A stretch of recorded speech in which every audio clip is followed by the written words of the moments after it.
कुछ गीत के संकेत कहलन। सावन के महीना में कोनो दुल्हन अपने ड्राइवर सैया से कहे, का कहे,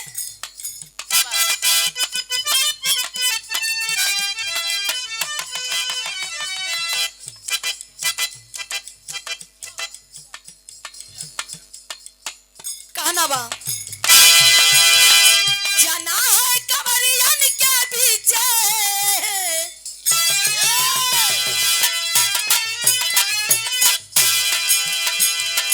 जाना है कवरियन के पीछे, बलमा कोई फोटो ना खींचे।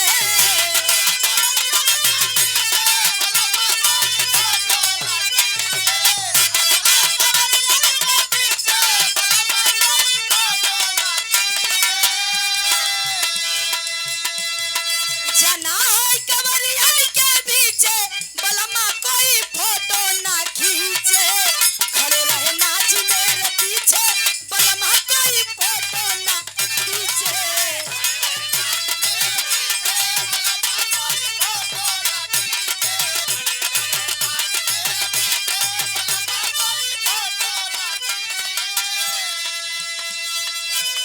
लेकिन सावन के महीना में बाबा नगरिया में बड़ा भीड़ बा।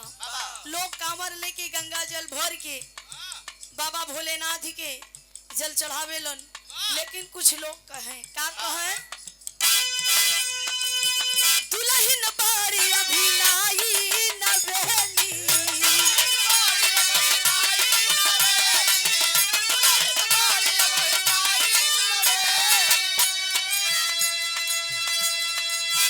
और यहाँ बड़े भाई परम आदरणीय परम श्रद्धेय इस कार्यक्रम के आयोजक साहब राम आसरे, जिनके द्वारा प्रयागराज से चलकर आप सबकी धरती पे आए, दर्शन मिला, आशीर्वाद मिला।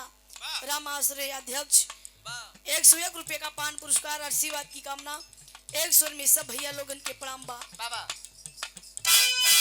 दुल्हन बारी अभी नाई न बेली, होल जहाँ भीड़ भाड़ होला ठेला ठेली, होला जहाँ भीड़ भाड़ होला ठेला ठेली,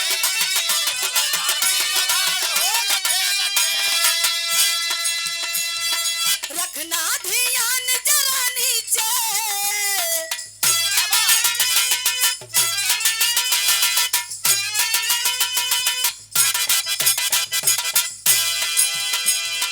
रखना ध्यान जरा नीचे, बलमा कोई फोटो ना खींचे।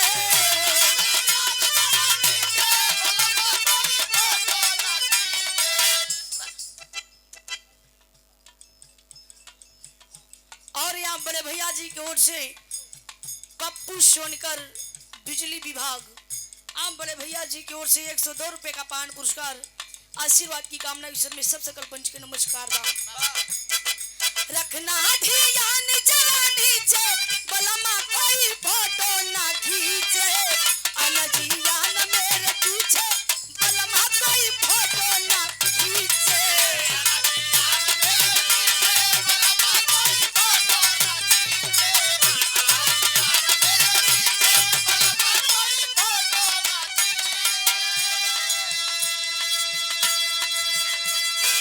तुम तो धोखेबाज हो, वादा करके भूल जाते हो।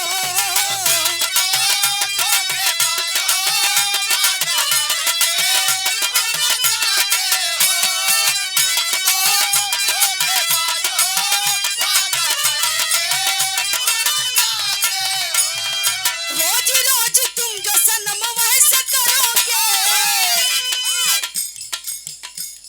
दुल्हन कहे कि रोज रोज अगर आप ऐसे करेंगे तो जहिया हम रूठ जाई तो भी का होई, तू जनपी करत हुआ।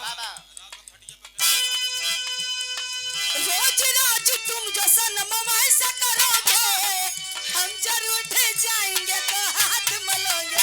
आहा तुम भी बड़ी चालाकी हो, मुस्कुरा के दिल जलाती हो।